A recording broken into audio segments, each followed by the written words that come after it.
Well, Jeff Lutz, glad to have you on today. And listen, there's so much going on. It's just driving me crazy. Jeff, his background is in, high-tech stuff like handheld computers, something called smartphones and supply chains all over the world and these major, major things. And Jeff, I realized that I had the one question I needed to ask you today, something that was so critical. Part of what Trump has been doing, I mean, he's been changing everything, bringing us back to common sense. And I just wanted to get your commentary on the fact that he's done the big one. He's done the one he'll probably get on Mount Rushmore because of. He's brought back plastic straws. Now, let me know. What do you think? I'm a big fan of that. I think there's a design and cost structure challenge with paper straws. Meaning if you had the ability to have infinite cost, you could build them, you could coat them, you could do them in a way where they break down biodegradably, but they could look and feel like plastic, but then they could break down. Yeah, But the cost structure, this goes into like a proper design for cost methodology. The willingness to pay for a freaking straw is very low. And so right. you're not going to see people like, oh, I want to shell out more and more money for, a better and better straw. Like, no, just it's fine. It's not the end of the world. Use recycled, resins. There's ways to make this a little bit more sustainable without ruining the experience. Instead, they launched a bad product that's a bad experience, and they're like, oh, just use it because, you're doing the right thing, and that's not the right way to approach it. So, Biden could have done this at any time and been very popular for it, but it took Trump Yeah, to yeah, get yeah, us back. yeah, yeah. This is an ideological thing of like you wouldn't see anything like that from the prior administration. It just make people deal with bad products and because it's just better Drive you crazy. All right, for let's talk somebody. about the stock because that is the number one thing everybody cares about today. We've had this huge rundown, and then today we had a nice pop. It went down a little bit right at the end, but then in the after hours, it's regaining most of that right now. Yeah. So I assume that you probably like me, you're probably going, you know what? It doesn't really matter. In about 3.5 months, it's all going to change anyway. But just because there are people out there that do a day trade and play the short term. What are you thinking about what just happened? What happened the last couple of weeks and what is happening now?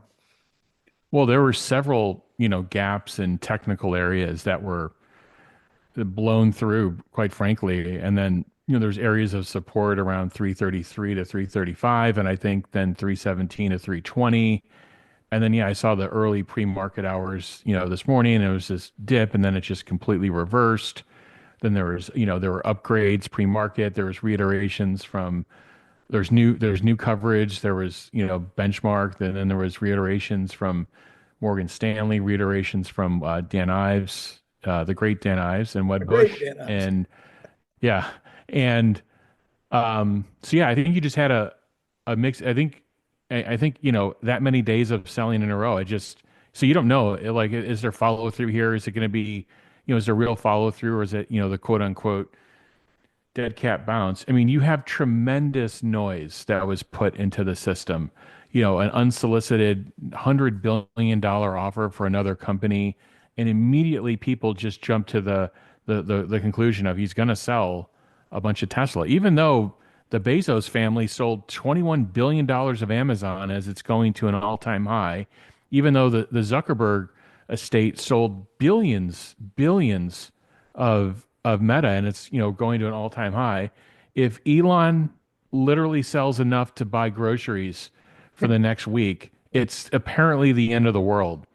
But I think what people don't realize, and to me the key takeaway on that whole thing is from the Twitter acquisition to today, Elon's net worth is, I don't know, two and a half, three times. Like he's literally worth over $400 billion. And a lot of his net worth has grown in his other companies. In SpaceX, he owns 40 some percent of it at a $350 billion valuation. XAI looks like the next round could be anywhere from 70 to almost $100 billion. And he owns a huge piece of that. And with So Elon Apple had, and then and with Apple and Walt Disney coming back to X today, yesterday and yeah, today. Yeah, and then you got I was going to say X is looks like it's positive, it's accretive, and it's on its way to being completely transformed. He's in a different capital. And by the way, he put together that bid, and he had backers while he's in a limestone mine near the White House, while he's working 20-hour days, sleeping, working on Doge. He can call a couple of friends and put together 100 but so people are really like he put $100 billion bid together, and people are really worried like Yeah. about the guy financially. I think he's going to be okay. Tesla's going to be okay, and you should really focus on the fundamentals of the company.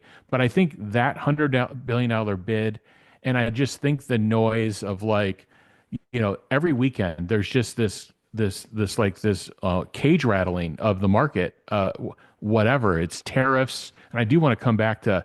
tariffs when you I think is promise. appropriate. Um, and then the other side politically threatening to like arrest Elon Musk for uncovering waste, fraud, abuse, and corruption.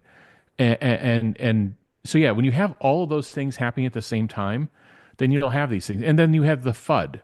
You Right. have the FUD of January sales. Nobody looked at BYD's January sales or who name other. Nobody looked at that. AJ looked at it, from who's on your show a lot, and he does great work. And he's like, yeah, BYD was way down, and they're always way down in January. And oh, by the way, there's this carve out for Chinese New Year. And oh, by the way, and the thing I brought up on X of them taking their inventory down the stock out levels at the end of December. Well, then you got to ramp it back up. Right. But guess what?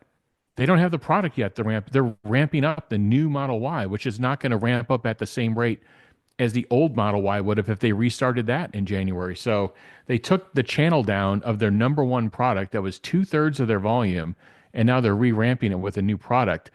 I could be a little bit critical of Tesla and say this is better than Model 3, but it needs to even be better. Like you got to take the old channel down, and while you're taking the old channel down, the new product has got to be staged. It's got to be in volume. It's got to be in stock, and it's got to be ready for distribution. It can't dribble out. So you could be a little bit critical of Tesla, but it's better. It's progress versus the Model 3. This is now a global launch, but you would like more SKUs of the Model Y available, and you'd like them to continue to like compact that and drive that transition better. But you aren't honestly you can't argue with them executing on that. The newer models are coming. So I just think there's just a lot of noise in the system. And the stock ran up, it doubled, right? It doubled October to Right. January, February. This is why I think it's somewhat of a game, or like I don't call it a fool's game. I think people are really trying Yeah. and they're genuine, but just in trying to predict, it's these kind of pullbacks in Tesla are not foreign. And if you look at Tesla stock history, 30-40% pullbacks are not foreign to the company. All right. So CPI came out this morning. I said this morning that the headlines were way worse than the reality, because if you dig Yes, into it, that's a it wasn't correct nearly as assessment. bad, and that the market would bounce back, which it did. But there was a couple of things in there that really concern me. I'm curious what concerned you. For me, it was labor. So what we're seeing is a 5% year over year, consistent month after month after month after month, 5% year over year labor increase.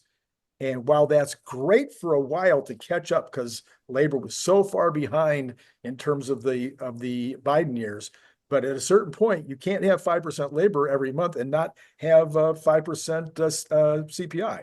So what else did you Yeah. see?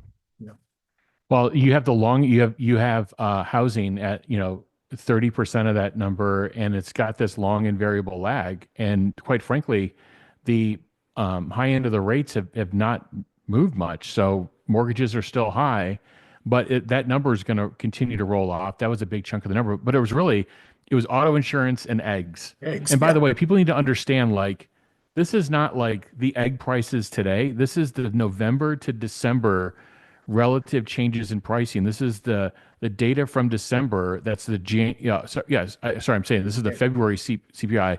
But yeah, a lot of this data spans different months of either the prior month or the prior 2 months right, of data. And like the eggs data, yeah, that was like November to December. And there's real issues, like there's bird flu, like there's real Right. issues out there. But um, but it's when you double, like to your point, the headline was worse. Like when you double click into it, like okay, well, uh, actually, there's the big things that have been these big concerns over the past. They're actually coming down. Like food overall was coming down, but there's these spikes in these certain commodities. So I think when you double clicked into the print and you see it's auto insurance, and by the way, you see travel related stuff. And I started double clicking into some of the Uber stuff and Waymo. It just the their cost per mile and their cost per ride given have not dropped precipitously with inflation, nor has it dropped with them increasing scale. Yeah. I looked at Uber; they did somewhere in the order of 6.9 billion rides in 2022, kind of after the pandemic, and now they're at 11 or 12 billion is the estimate from all of 2024, and their cost per ride is only down like 8%. So you jack you're up like 35, 40, 50% almost in your scale of rides given, but your costs aren't really coming down. Mhm. And then if you looked at the major cities are flat, like the cost per mile or the cost per ride in a San Francisco or Chicago or New York were flat. So Uber is scaling, but they're kind of reaping it and they're taking it to the bottom line. They're not giving a product to consumers that's less, and maybe some of that's a function of obviously competition. But anyway, I think it's ripe for disruption. Okay. So earlier today, I was on with Herbert, and we were talking about the potential numbers on cyber cab, and how many of them might be on the streets of Austin. And they took your name in vain. They quoted you. I don't know if they quoted you well or not, but I was curious. This is going to be the unbox process, a little bit different way in terms of how you construct. You don't have a real line, etc. How much flexibility do you think that Tesla will have, given that it sounds like they're going to be gearing up with maybe a regular line, if you will. In other words, the pods, the portions, the sub-assemblies. I bet that's a good word for it. The sub-assemblies. Do you think that there's going to be something like a pilot line to where they would be only in limited production, or is this really just going to be a matter of what they've asked their suppliers to supply, and they can build as many as they want? I'm curious. I have no idea. Yeah, I don't know how Tesla's going to brand it, but in an unboxed manufacturing is modular assembly, Right. where there's kind of two, other companies call it different things, but there's this methodology of serial one piece flow, which is what Tesla was mostly doing before, where is they did some of the modules offline, like these big things like battery packs, and so those are still going to be modules. Like there's no difference, motors, inverters, and so forth. But all the buildup of the body in white, everything was done in more of a serial fashion. And in this case, things are going to be coming together off of modular cells. So, and Herbert asked me this too, and others have asked me. So, tying this whole thing together of cybercabs on the road in June. Any company that's developing a new product like this, they're trying to get to the point of pilot and start of production, which if Tesla's still on track, that's later this year for the Cybercab. But leading up to that point, you put yourself on production tooling, and then you are then progressing to build your first equivalent of a line. I don't know what Tesla's going to call an unboxed line. They may call it an unboxed area. They may give it some giga type branding. Who knows? They're going to call it something. But the first area of production level equipment for unboxed is what I believe that they will probably have set up over the next couple of months. And what that will do is at very low rates, product will come into these cells, they'll be produced, come out as modules, and then it will go into, I believe that they will be prototyping and then getting to production level rates throughout the year. It won't be till the very end probably, Okay. but they'll do some progression, but it will be in the unbox process. They're not going to come up with some other manufacturing process to do they have to get unbox going at a 5% rate and then a 10% production rate. And then, so they have to step it up. So I believe that's what they're going to do. And I think you're going to see them layering in the production equipment throughout the year. and then getting that. No, I shouldn't say that.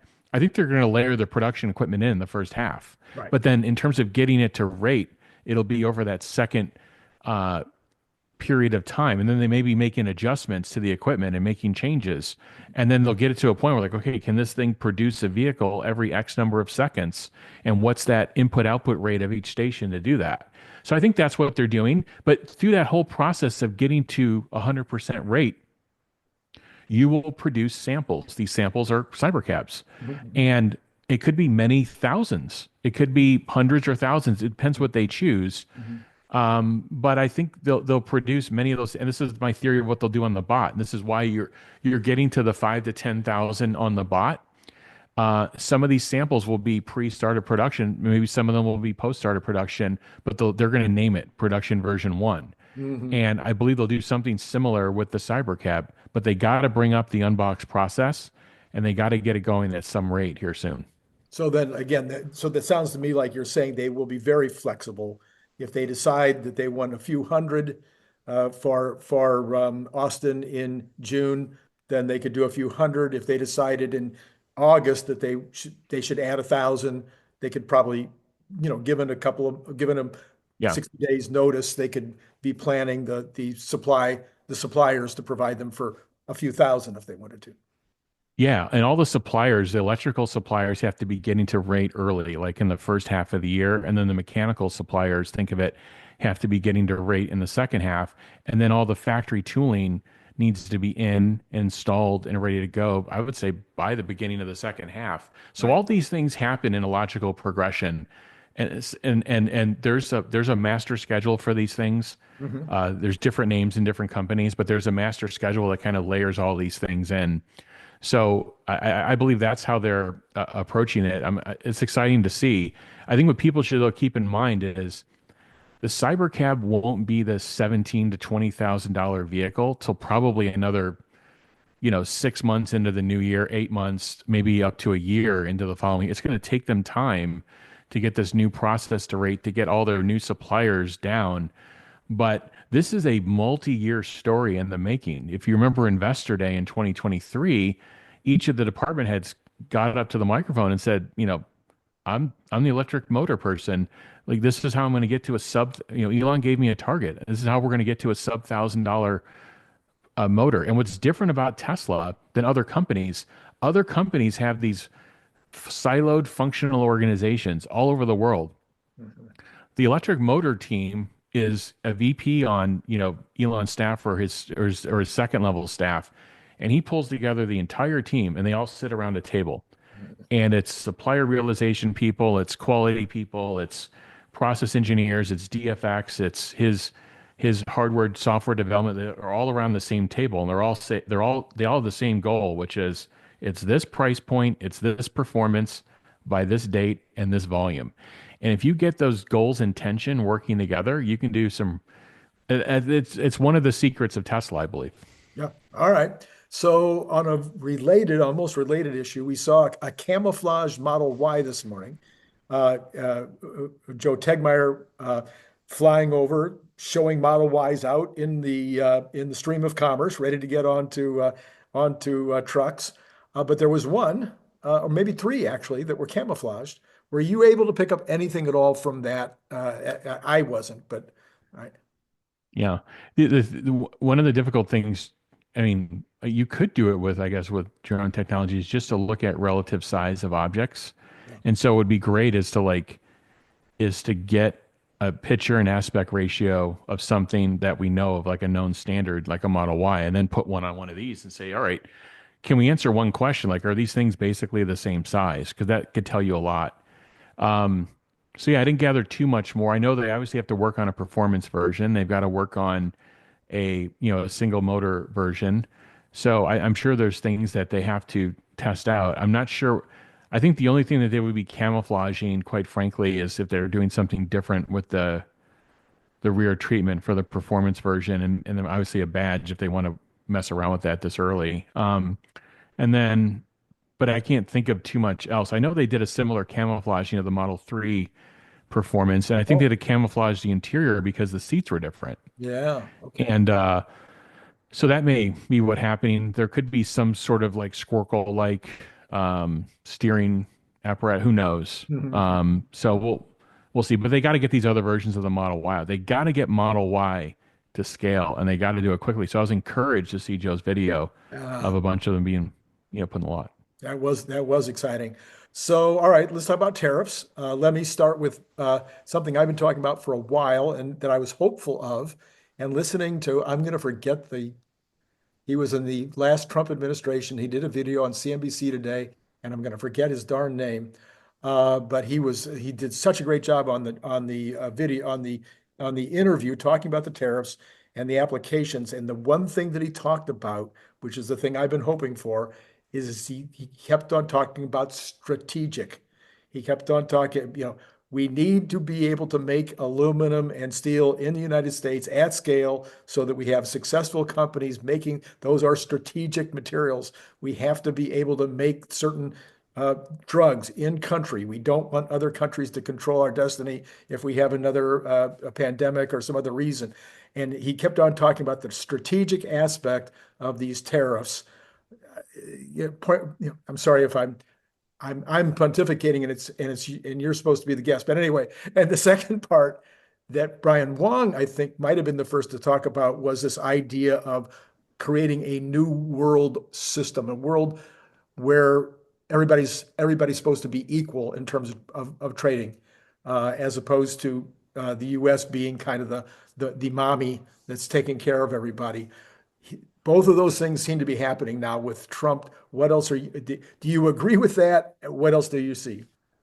Yeah, and most of your viewers, because they've been inundated by the mainstream media, but your viewers are smart. I know many of them, see their comments, but just a lot of people, if they haven't been in production, import, export, they wouldn't realize what every other country does to us from a tariffing perspective. And it's a horror show, like what we have to do to get product imported.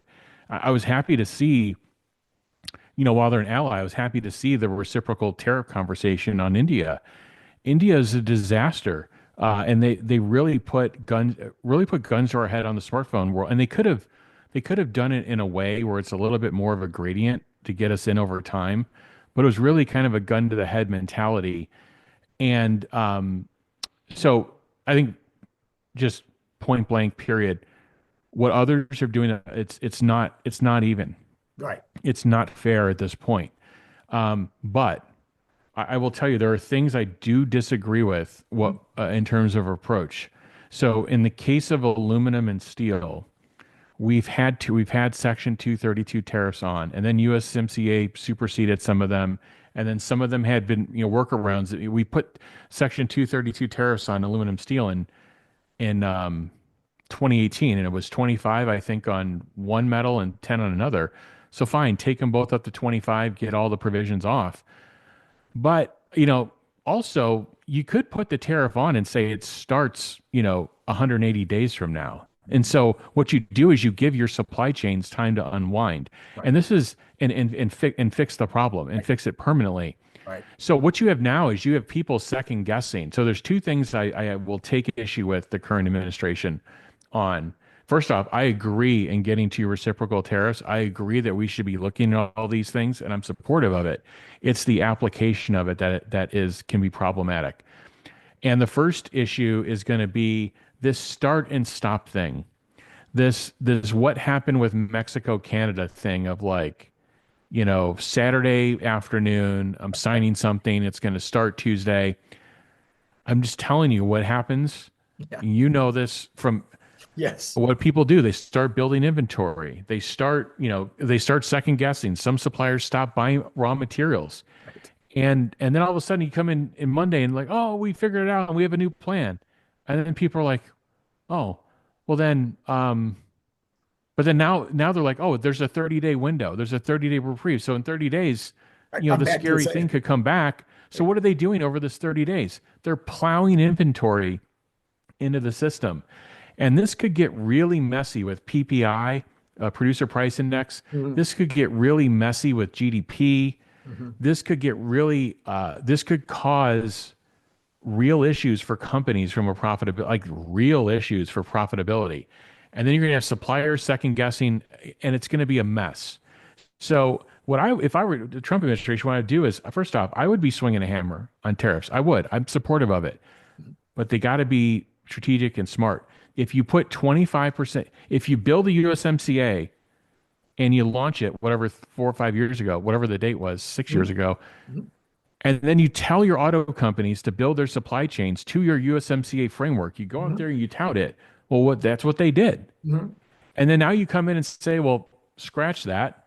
Your expensive engine or your final assembly you're doing on vehicles, because we let you do that in Mexico. Now you can't, because if you were to do that, we'd basically bankrupt your car and it goes to a negative gross margin overnight. And so, fine, I don't mind the 25% blanket tariff, but then give them a year. Say, you know what, auto industry, you got a year to figure this out. And by the way, that's not even enough time. But if they move quickly, they can get a lot of the parts out. The problem here so my first issue was this start and stop, and it's going to be driving a lot of inventory builds. This head fake thing is a real problem. Right. The second thing is having a trade agreement, telling and then everybody designs their supply chains to it, and then you come in and you want to upend it. Okay, if you want to upend it, that's fine, and you want a new deal. Maybe the deal got sour. That makes sense, but give them a period of time to move their shit around, move their stuff. Sorry, excuse me, to move their stuff around. Because if the 25% tariffs went on that Tuesday, GM probably would have been lying down within a week. And there's other experts in the industry that agree with me. This isn't just me talking. And you'll have whole product lines, and you would have major assemblies shut off within a week. They have a couple months of inventory, but that doesn't mean that they have 60 days to solve the problem. Right. They will start stocking out, and then their sales will be impacted. Then they'll have to start paying price protection on inventory. And then just the whole thing becomes a mess. If the 25% tariffs went on Mexico and Canada, it would have been a net disaster for U.S. jobs, because we have 3 million auto jobs in the U.S. tied to the U.S. auto industry. Those are not the people on the GM or Ford lines per se. Right. Those are the suppliers of screws and door handles and what do you call the consumption level stuff that goes in the factories, the glues, the adhesive, all the different things. That's a whole supply network under it.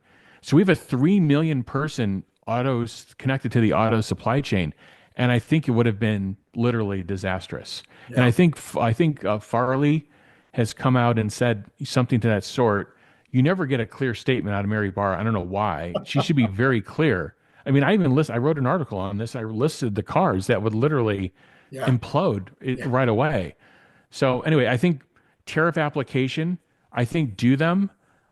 And but set realistic dates. So you have the carrot for them to move manufacturing here, but then you don't destroy the companies, your American companies, at the same time. Final thing, and I'll come up for air. Silicon tariffs. It would be a terrible, terrible, terrible mistake to put tariffs on NVIDIA and TSMC. First off, TSMC has already showed you that they're building a fab, they're investing, they're bringing people here, the thing's up and building samples right now, but it's not ready. It's not at scale. And then the other problem with it is there's no packaging facility for the wafers. There's no test facility. They go to a company called Amkor, for example, in Asia. And so all the stuff that gets built at TSMC Arizona right now for the next year has to be packaged and tested in, Amkor Taiwan or Amkor Korea or Singapore. And that's the supply chain right now. And so if you say that stuff comes back in, I'm going to tariff it, there's no solution inside of the country right now that could be brought up during that time frame. So it may or may not be inflationary. Most people don't understand the definition of inflation, which is you'd actually have to have more money supply to chase the goods. But if there's no additional money supply, now you just create a demand problem for your companies. So the third thing was the silicon tariffs are ill-advised, but I would do all of them. I would do the silicon tariffs. I would do all the tariffs he wants, but I would set appropriate time windows. Yeah. And to your point, these tariffs are going to create a pricing issue but not necessarily an inflation. I mean, by definition, not an inflation issue. It may But it seem could be an like inflation issue. it may feel like inflation because the price is going up, but it's not actually inflation. It's just price. It's just cost. Right. Right. And sometimes even that cost is not anything close to what you think it's going to be because you end up having U.S. steel might only be a nickel too high right now, per whatever measure. They're in, let's call it 5% too high compared to Canada or Australia. And actually, what he was pointing out, I wish I could remember his name. What he was pointing out is a lot of the steel problem right now is because of surplus steel, mostly in Australia and Japan. And so they're flooding our market with really, underpriced steel because they just got so much of it. And so that's hurting our steel companies. Yeah. And I keep think you could put those on pretty quickly. Those you can put on pretty quickly, but quickly. you got to have a plan Right. to ramp up. So what has to happen in the US is then you got to ramp up what we have and you got to get them to high utilization rates so they can absorb their fixed costs and bring their costs down. Right. And that's the other disaster with the auto industry. It's not like these GM and Ford factories were full and running at 80, Right. 85% utilization. They were running at 30, 40% utilization. You come in now and you say, oh, that engine that goes over the border 5 times back and forth, now we're going to put a 25% tariff on those trips. I mean, you're going to take those 30 and 40% utilized factories in the US, they're just going to shut down. Yeah. Yeah. And it would be a disaster. So if we were, That so would if I be a was, disaster. right. So if I was going to steel man the Trump position, and it's what I've been talking about since before he came into office, he's basically, I think, intentionally causing chaos because he needs a reset. I think that's what they're doing with Doge. Is the Doge, yeah, okay, they got a few lawsuits. Yeah, they expected them, but you go in there and you're creating a massive amount of chaos for a period of time because you're trying to do this reset and you're trying to do it reasonably quickly. Yeah. And so I think, Yeah. 3 weeks from now, 4 weeks from now, we'll start to see a little bit of a slowdown in all the chaos and a little more thoughtfulness going into some of these efforts. So that would be my Yeah, I thing. mean that's what you'd want that because again, this momentary head fakes that are happening right now, Right, they are causing major right, inventory. I can guarantee, and there's some of the OEMs are coming out saying we're building up inventory. You have people then pulling up inventory in all these spots, and then you make your American companies less nimble, less profitable. They stick themselves with inventories, and it's just a disaster. So I hear there are a lot of people that have good intentions. They're like, I'm a free trader. I want free trade. But sometimes they're not informed right. about what the other countries are actually doing to us. They don't see the 200, 300% tariffs that Canada has on us on dairy. Yeah, They don't see some of these other things that are happening. And it's a longer explanation. yeah, It's for a different time. I mean, you're never going to have the exact same percent number on everything, but you can be a lot closer. yeah. And so yeah, and then there's tariff FUD out there.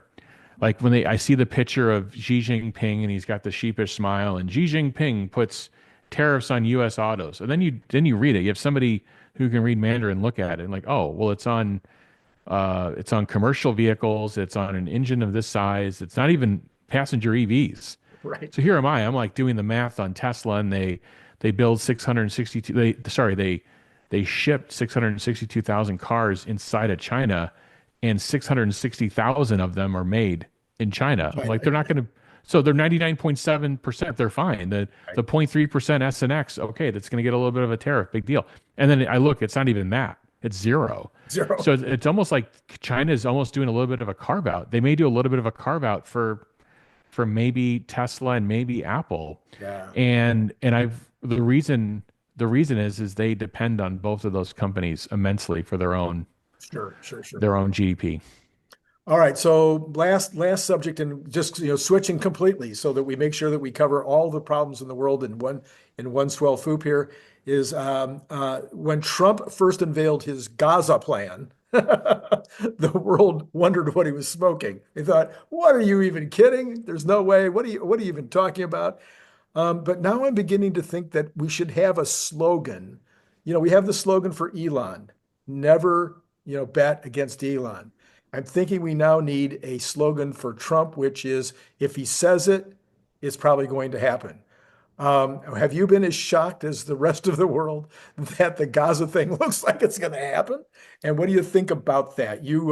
I'm sure you've also traded in that region. Maybe you've traveled to that region. I have. What do you think?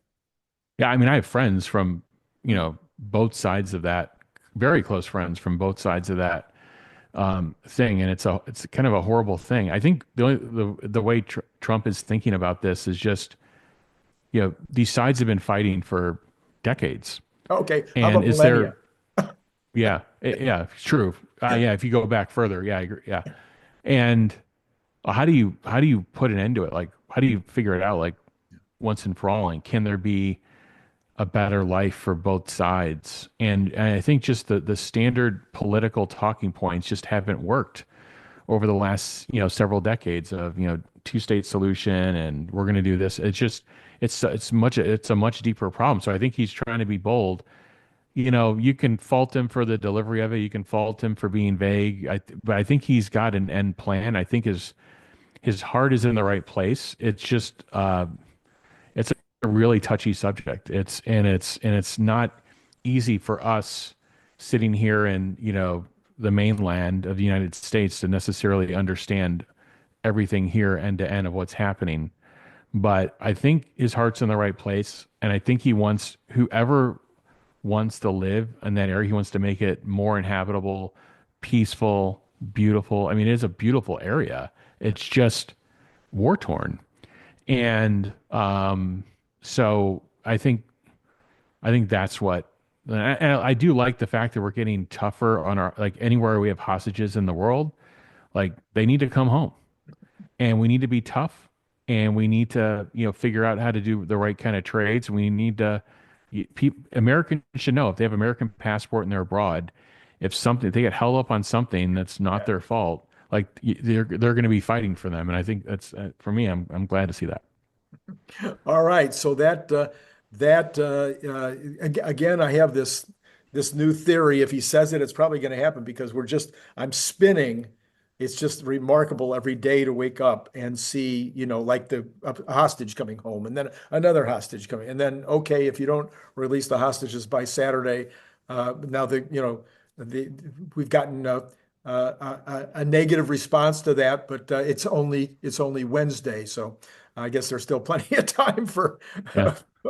for that to turn around as well. And never a dull moment. Never a dull moment. It's just crazy. Last thoughts from you. Anything else on your mind right now that's in the world of Tesla or Elon Musk that is really No, I just think the markets are a little bit on edge, but in general, it's still a bull market. But yeah, I think people should do with it what they may. You've got big earnings from NVIDIA coming up. I talk a lot about NVIDIA on XSpeed. I don't give investment advice, but I do talk about the fundamentals of the company. I think it's the most misread.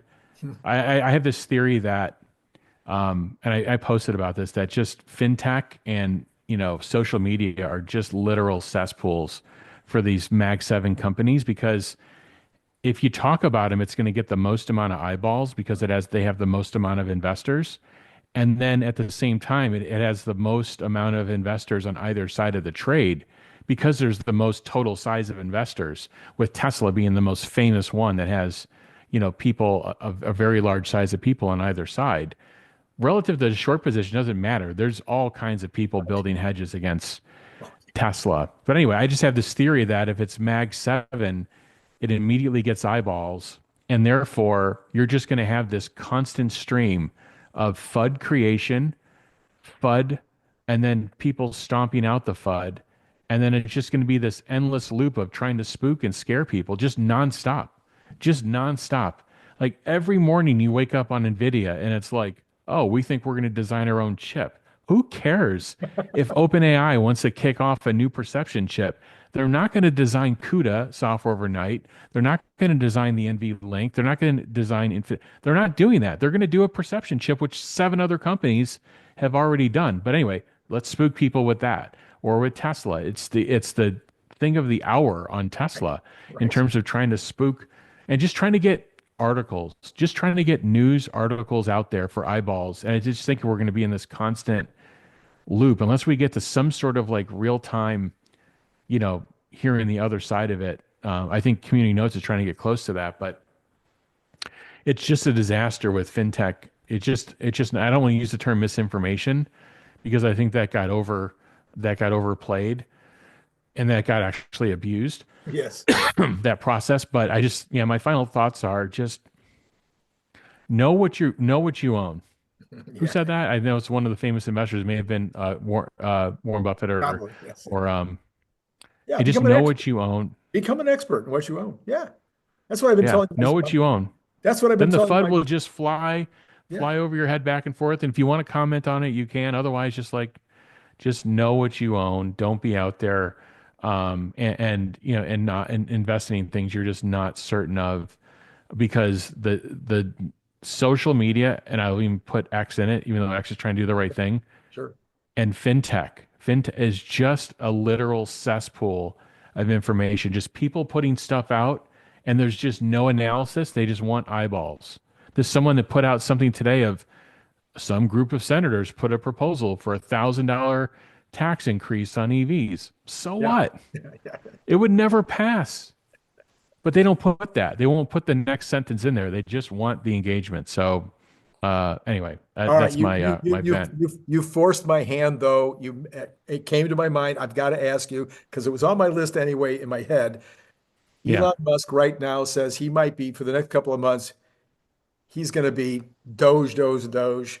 That's going to yeah. hit the news tomorrow. That everybody's going to be talking about. Well, Well, it hit today. I mean, it hit well, yeah, it was today already for there, sure. but it might have been why the stock went down 8 points at the end. But um, you've been in the C-suite. You have seen the founders. You have seen the CEOs, the CFOs, Yes. of these large corporations.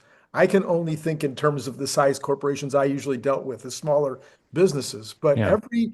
every CEO I've ever known that was worth his salt was larger than 25 employees, not under 25, but anybody over 25 employees was a master delegator, or they didn't get to be over 25. Yeah. So Yeah. my Yeah. The thinking people is have that it hardly matters. Elon could be gone for 2 months. He could take a vacation for 2 months, and the company would run.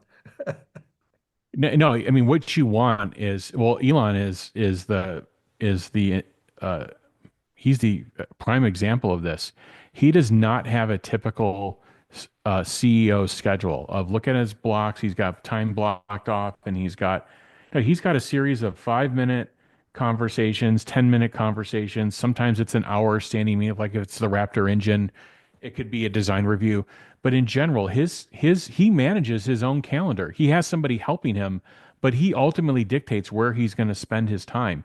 He is not a typical CEO would have a cadre of people around them, shooing people in and out. I'm sure he's got people doing some stuff, but in general, he decides where he spends his time. But what people don't understand is like they can't get into their head of like how can he run 5 different companies and then go off and do this for some period of time or go campaign in Pennsylvania. Like, how do the companies keep executing?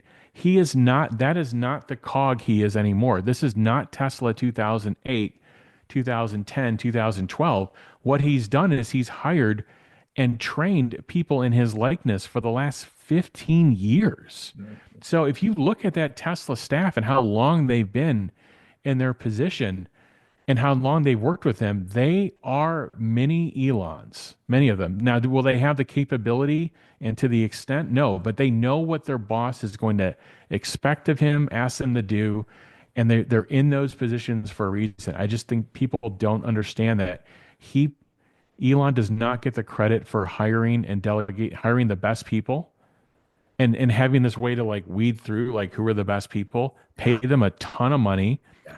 and then empower them. I think people don't realize that that's what he does. But then he inserts himself and comes in. He'll come down and work on the the nth detail of a problem because it's blocking his company. But then people mistake that with, well, then he needs to be involved in every detail or CyberCab won't launch.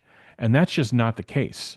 He's hired people in his likeness. So the 4 month thing on Doge, he set his companies up. He did this similar 4 month thing when he had to redo Twitter Right. into X. And so yeah, he set himself up. Now, does he have infinite capacity? No. I think people are saying like he can do everything. Even he will tell you that he Yeah. has his own limits, Yeah. but he knows it. He has it.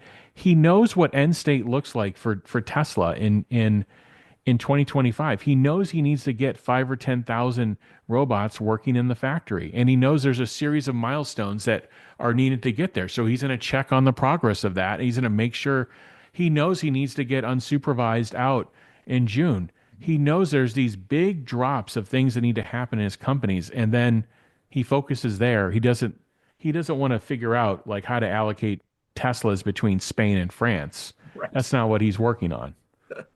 All right, Jeff, now I'll let you go. All right, because we Yeah. do have to talk about the numbers. And so, so Yeah. Great thanks. time with you, Randy. Thank Thanks you. as always. Appreciate you so much. Take care. All Bye. right. Okay, let's see where those numbers are working out here. Oh my goodness. What happened? My computer just completely let me down. All right, let's go ahead and look at the after, the scare of this morning. The Dow ended up only down 225. The Nasdaq ended up only up 610, and the S&P down 16. And Tesla ended up $8.01 after being up 16. So we had this $8 at the very end that it came down. Now, of that eight, that $5.57 of that has been replaced. So we're back up to 342 at this point in the after hours. In addition to that, we had the Magnificent Seven was mostly down, it looks like. Yes, mostly down, although had recovered a lot towards the end. And we've got the Cathie Woods actually mostly up, even with the high bond prices or high bond yields today. All right, let's go ahead. And speaking of those bond yields, let's go ahead and take a quick look. We've got the bonds now sitting at 4.617. In the after hour, or the pre-market rather, we've got, what in the world has happened here? The computer is completely gone cattywampus here, and it's only on the 10-year. It's not showing me. You should see what I see here. Look what it's doing. Anyway, 4.617, it looks to me like it's about where it ended earlier. The 2-year is down 1.2, and the 1 month is up 1.3. So quite mixed, and we don't really know what's happening. Maybe if I click in, can I see what's happening after hours? If I do that, nope, it's still screwed up. So there's something wrong with the app right now. Let's go ahead to oil, which was down earlier this morning. It's continuing down just a little bit, another 14 cents at 71.23. And of course, Brent isn't open yet. Natural gas is up 1.54%. So it's been going steadily back up again. It's now back to $3.62. That's about midway to, it was over $4, as you may remember. Gold up a little bit in the pre-market, still sitting at 2,930, so not really very close to the all-time high. Well, I mean, it only taken 2 days the way gold has been operating recently. Silver down a little bit, down 0.11% at 32.75, still doing quite strongly. Copper down a little bit, also 0.17 at $4.70. Dollars trading flat, according to the headline. Bitcoin 97,689. That is up 2,526 on the day. And the pre-market on the actual equities, we've got everybody bouncing back here. So the Nasdaq is up 80, or 0.37. You got the S&P up 10, or 0.17, and you got the Dow up 65, or 0.15. So overall, it is looking like a good start for tomorrow morning. We'll see. We got the PPI tomorrow. Obviously, the PPI could add to the concerns about all of these things. I'm going to be paying attention, I'm sure you are aware. I'm going to be really paying attention to this labor number because I think that is the underlying problem at this point. I think housing is going to take care of itself. I think eggs are going to take care of themselves. I think that oil is coming down, as you well know. So that just kind of right. Well, you got insurance, auto insurance, and used cars. That's another question I haven't had a minute to dig into. Well, we know why auto insurance or all insurances are going up, but I thought it might level off more this year, and seeing this kind of increase was a little bit of a surprise. So we need to dig into that. All right, that's all I got for you right now. We got Brian Wang coming up in just a little bit, 7:45. Tomorrow's schedule normal. Yeah, normal schedule tomorrow with Bradford Ferguson, and then later that night will be CERN Basher. Okay, that's it for now. It's been great talking to you.